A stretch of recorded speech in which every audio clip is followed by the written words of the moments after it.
গ্রীষ্মকালের সবচেয়ে জনপ্রিয় ফল কাঁঠাল এবং আম অ্যালোভেরা প্রপাগেট প্রসেসে ১২ মাস আপনার ছাদে আপনি উৎপাদন করতে পারেন। এই প্রক্রিয়ায় কাঁঠালের ফলন হতে মাত্র ৩ মাস সময় লাগে এবং এত সহজ এই প্রক্রিয়াটি যে কেউ অনুসরণ করতে পারেন। শুরুতেই উপযুক্ত এক টুকরো বাকল আপনার পছন্দের কাঁঠাল গাছ থেকে ভিডিওতে দেখানো প্রসেসে একটা ধারালো ব্লেডের সাহায্যে চারপাশ থেকে কেটে আলাদা করে নিতে হবে। এখন এই এক টুকরো কাঁঠাল গাছের বাকল থেকে মাতৃগাছের মতো স্বাদ আর গন্ধযুক্ত কাঁঠাল পেতে তার উপরে এক টুকরো রসুনের কোয়াকে ভালো করে ঘষে রসুনের রস লাগিয়ে নিতে হবে। জার্মিনেশন প্রক্রিয়াকে শক্তিশালী করতে এই এক টুকরো কাঁঠাল গাছের বাকলের সাইজে আরেক টুকরো অ্যালোভেরা নিতে হবে, যার উপরিভাগের স্কিনটাকে ফেলে দিয়ে ভিডিওতে দেখানো প্রসেসে মাতৃগাছের বাকলটাকে পারফেক্টলি প্লেস করতে হবে। ব্যাস, এরপর একটা প্লাস্টিকের কন্টেনারের নিম্নাংশ ছিদ্র করে তার মধ্যে কিছুটা ছাই রেখে তার উপরে অ্যালোভেরার টুকরোটাকে প্লেস করে তার উপরে আরও বেশি পরিমাণে ছাই রেখে খুব ভালোভাবে পানি স্প্রে করতে হবে এবং ৫ দিনের জন্য পলিথিন দিয়ে খুব শক্তপোক্তভাবে বেঁধে দিতে হবে। আপনার বেঁধে দেওয়া পলিথিনে কোনো ছিদ্র যদি না থাকে ৫ দিনের মধ্যে পারফেক্ট প্রপাগেশন হয়ে যাবে। মাথায় রাখতে হবে ৫ দিন পরে পলিথিন খুলে আর দ্বিতীয়বার পলিথিন বাঁধা যাবে না। এরপরে শুধু প্রতিদিন একবার করে আপনাকে পানি দিতে হবে টানা ১৪ দিন পর্যন্ত। ১৪ দিন পরে প্রপার প্রপাগেশনের মাধ্যমে আপনি দেখতে পারবেন সেই বাকল থেকে মাতৃগাছের মতো গুণাগুণ নিয়ে বেশ কিছু কাঁঠালের মুচি বের হয়ে গিয়েছে। এরপর নতুন করে আপনাকে আরেকটা পলিথিনে ছাইয়ের বদলে মাটি দিয়ে তার উপরে আবার অ্যালোভেরা জেল দিয়ে সেই গাছটাকে রোপণ করতে হবে টানা ১ মাসের জন্য।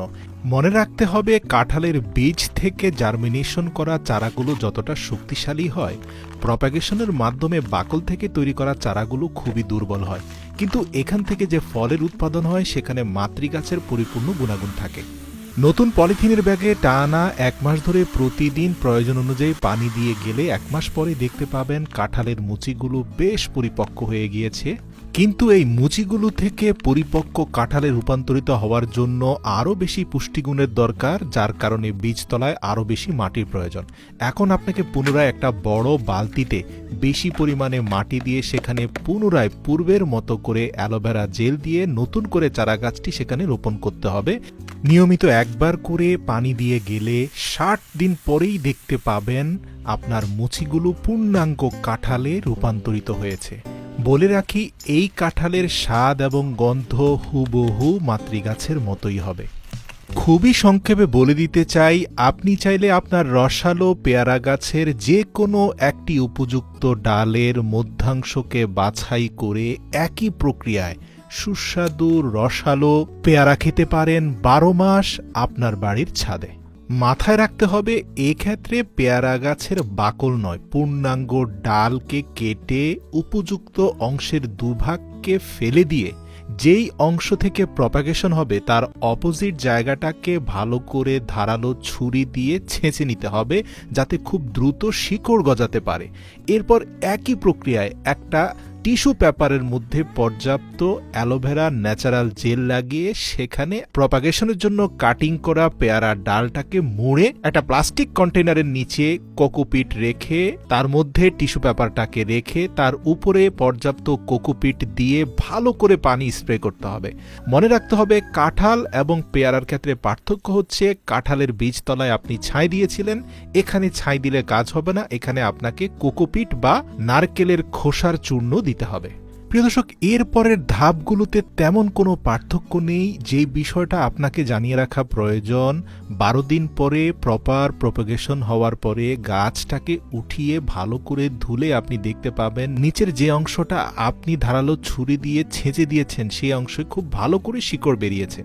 এরপর আগের মতোই প্রসেস, পলিথিন কন্টেইনারে মাটির মধ্যে অ্যালোভেরা জেল দিয়ে সেখানে নতুন চারা গাছটি রোপণ করবেন। ৪০ দিন টানা পানি দিলে আপনি দেখতে পাবেন পেয়ারা গাছটা বেশ বড় হয়ে গিয়েছে। তৃতীয় ধাপে কিছুটা পরিবর্তন আছে। বড় প্লাস্টিক কন্টেইনারে পেয়ারার চারা গাছটি রোপণ করার পূর্বে বীজতলায় পর্যাপ্ত মাটির সাথে কোকোপিট এবং চালের তুষ মিশিয়ে নিতে হবে।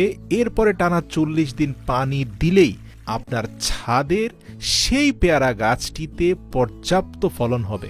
আর হ্যাঁ, বরাবরের মতোই প্রপাগেশন প্রসেসে উৎপাদন হওয়া এই রসালো জুসি পেয়ারা প্রতিটা কামড়ে আপনার মনে হবে মাতৃগাছের স্বাদ এবং গন্ধ অটুট রয়েছে। প্রিয় দর্শক, হুবহু একই প্রসেসে আপনি চাইলে আমেরও প্রপাগেশন করতে পারেন। ভিডিও লম্বা হয়ে যাবে বিধায় এখানে আমি তা বিস্তারিত বলছি না, শুধুমাত্র দেখাচ্ছি আমের প্রপাগেশনের মাধ্যমেও সরাসরি আপনি মাত্র ৩ মাসেই আপনার বাড়ির ছাদে আমের ফলন পেতে পারেন। কোনো পার্থক্য নেই, পেয়ারার প্রপাগেশন প্রসেস এবং আমের প্রপাগেশন প্রসেস হুবহু একই। টেকনিকগুলো উপকারী মনে হলে বিনীত অনুরোধ করছি আপনার প্রিয়জনদের সাথে ভিডিওটি শেয়ার করবেন অথবা তাদের ট্যাগ করে দিবেন।